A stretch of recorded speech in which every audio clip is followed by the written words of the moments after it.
Assalamualaikum warahmatullahi wabarakatuh. Halo teman-teman semuanya.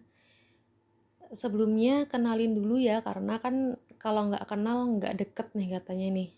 Nah, kenalin aku Aldila Kurnia Putri dari Universitas Diponegoro angkatan 2016, lulus tahun 2020, dan setahun setelahnya langsung nyoba tes CPNS yaitu di tahun 2021 dan alhamdulillahnya langsung lolos. Di sini nanti di channelku ini nanti aku bakalan ngebagiin tips dan trik ngerjain soal-soal CPNS, terus juga ada pembahasan soal, tips milih formasi dan lain sebagainya. Karena channelku masih baru, tolong didukung ya teman-teman ya. Nah, oke. Nah, ini teman-teman, aku lolos tes CPNS itu dengan nilai SKD 453, rinciannya TIU 125, TWK 140, dan TKP-nya 188. Dan nilai SKB ku itu 400. Alhamdulillah lolos. Waktu itu aku yang diambil cuman satu ya teman-teman, cuman satu formasi, dan yang daftar waktu itu 48 orang. Sebelumnya, teman-teman harus tahu tujuan teman-teman mau jadi CPNS itu apa. Misalnya mau membanggakan orang tua, atau mau biar bisa sedekah lebih banyak, atau mengabdi untuk negara. Wah, keren banget ini yang tujuannya mengabdi, tapi emang tujuan kita buat mengabdi untuk negara ya teman-teman. Tujuannya apa? Mau makan orang tua kah, sedekah kah, atau mau mengabdi untuk negara kah? Karena nanti ini bakalan menjadi motivasi teman-teman untuk lolos CPNS. Kalau kita punya tujuan yang jelas dan mau mengejarnya, itu bakalan menjadi semangat kita teman-teman.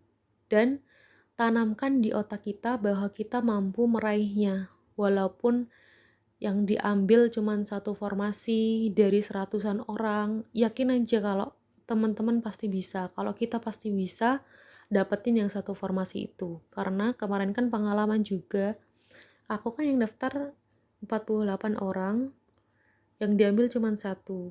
Ya udah, aku yakin aja aku pasti mampu dapetin yang satu itu. Oke? Yakin aja teman-teman, karena 48 orang ini juga akan berpikir yang sama gitu. Aku mampu nggak ya jadi yang satu itu gitu. Oke? Oke, nah ini dia yang ditunggu-tunggu ya teman-teman.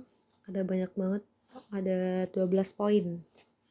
Tips lolos CPNS sekali tes. Yang pertama apa? Yang pertama, minta doa restu orang tua. Doa restu orang tua tuh penting banget ya teman-teman, karena doa ibu adalah ridho dari Allah. Ridho orang tua adalah ridho Allah. Jadi harus minta doa ke orang tua dulu, minta doa restu. Terus restunya orang tua itu maunya teman-teman tinggal di mana. Misalnya nih, si teman-teman nggak boleh keluar Jawa, ya udah daftar yang di Jawa-Jawa aja, atau nggak boleh keluar dari kota Semarang, ya udah daftar yang Semarang aja, karena itu bakalan jadi doa dari orang tua. Karena apa? Aku banyak banget nemuin teman-temanku yang nggak direstuin sama orang tuanya buat keluar kota, tapi dia daftarnya malah keluar kota, jadinya itu jadi penghalang buat dia lolos. Yang nggak tahu sih takdir gimana ya, cuman kalau aku sih percayanya harus minta doa restu orang tua dulu. Restu orang tua di mana? Nah, itu yang dilakuin. Terus yang kedua nih, minta doa ke Allah dan perbaiki hubungan dengan Allah, karena kan apapun yang ada di dunia ini itu kan punya Allah. CPNS pun punyanya Allah. Kita bisa pun juga karena Allah. Ilmu pun juga yang memiliki cuman Allah. Jadi ya udah tinggal minta ke Allah buat dimudahkan urusannya,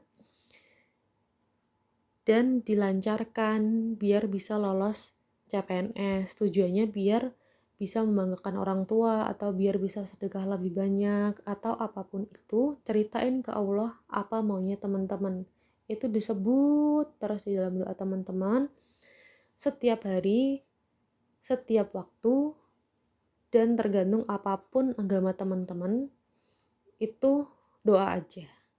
Terus yang ketiga, belajar yang rajin. Aku belajar sehari itu bisa sampai 6 jam belajar. Setelah subuh 2 jam, terus setelah duha itu jam 9 ya teman-teman. Jadi setelah jam 9 itu jam berapa tuh? 10.11 itu 2 jam habis duha, terus habis zuhur 2 jam lagi. Udah 6 jam, berarti lebih dari 6 jam nih teman-teman, salah. Terus habis asar itu sekitar 1 jaman karena udah bosen ya habis asar 1 jam. Terus habis isya biasanya aku belajar lagi 2 jam. Jadi total ini berapa teman-teman ya? 6, 7, 8, 9. 9 jam belajar. 9 jam belajar teman-teman. Karena kan memang aku waktu itu udah keluar dari kerjaan ya. Tapi sebelumnya aku kerja, jadi sebulan berjuang CPNS tuh aku kerja tuh. Jadi kerja sambil belajar. Kalau kerja sambil belajar ya udah belajarnya malam, habis isya sama habis subuh. Itu 2 jam 4 jam ya berarti ya.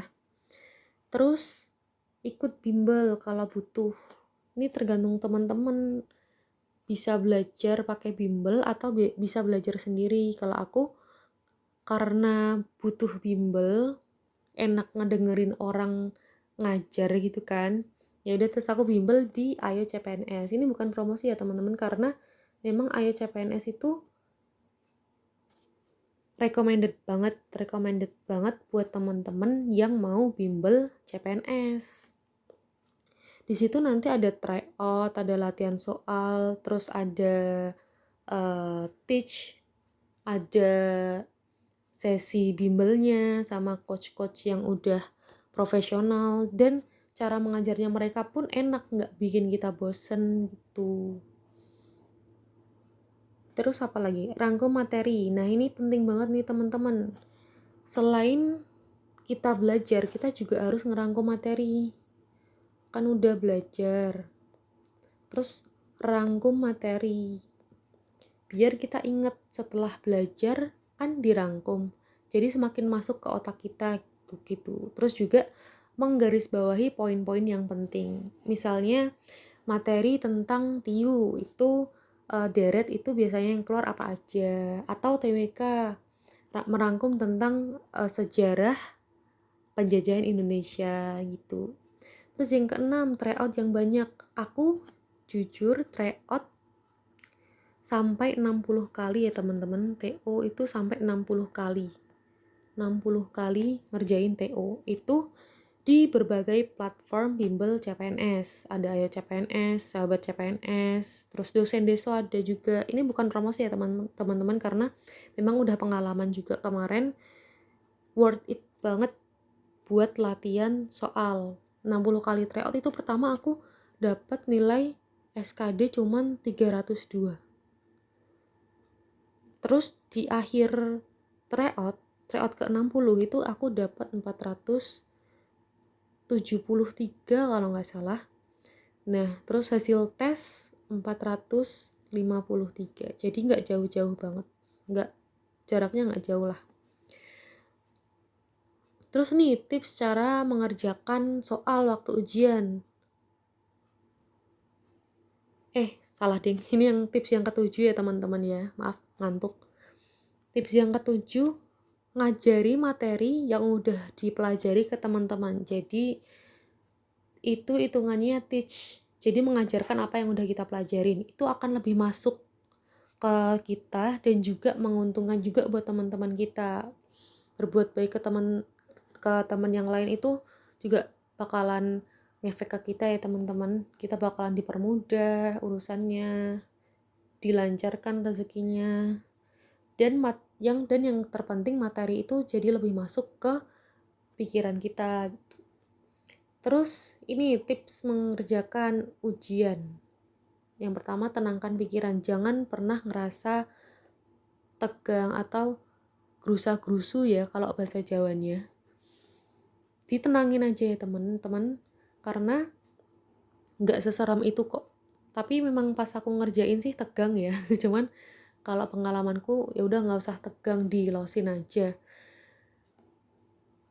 Kan kalau misalnya pikiran tenang itu ngerjainnya bisa lebih tenang teman-teman. Terus pahami konteks soal. Konteks soalnya dipahami, bener-bener dipahami ini ngarahnya kemana.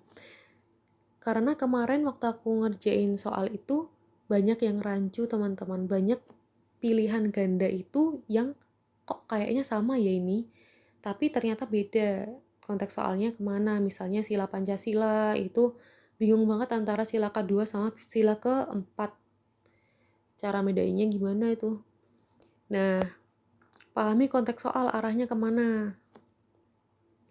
Terus yang ke-10, kerjakan urutan soal seperti biasa mengerjakan tryout. Nah, ini ngerjain tryout itu biasanya urutannya TIU dulu atau TWK dulu atau TKP dulu, itu yang mana? Nah, kalau udah terbiasa sama TIU, TWK, TKP ya udah ngerjainnya sesuai ini waktu tes. Tapi kalau ngerjainnya TKP dulu ya udah TKP dulu, jangan sampai kebolak-balik waktu ngerjain tes karena itu bakalan membuat kita pusing. Terus yang ke-11 nih teman-teman, kerjakan soal yang paling mudah dulu. Jangan sampai berkutat di soal yang sulit, itu akan memakan banyak waktu.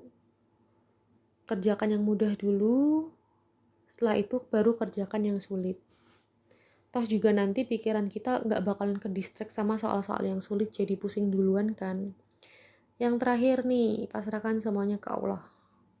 Oke, karena semua rezeki itu udah dijamin sama Allah. Kita cuma bisa berusaha dan Allah yang menentukan hasilnya gitu. Tapi jangan lupa juga berusaha dengan maksimal ya teman-teman. Oke, selamat berjuang.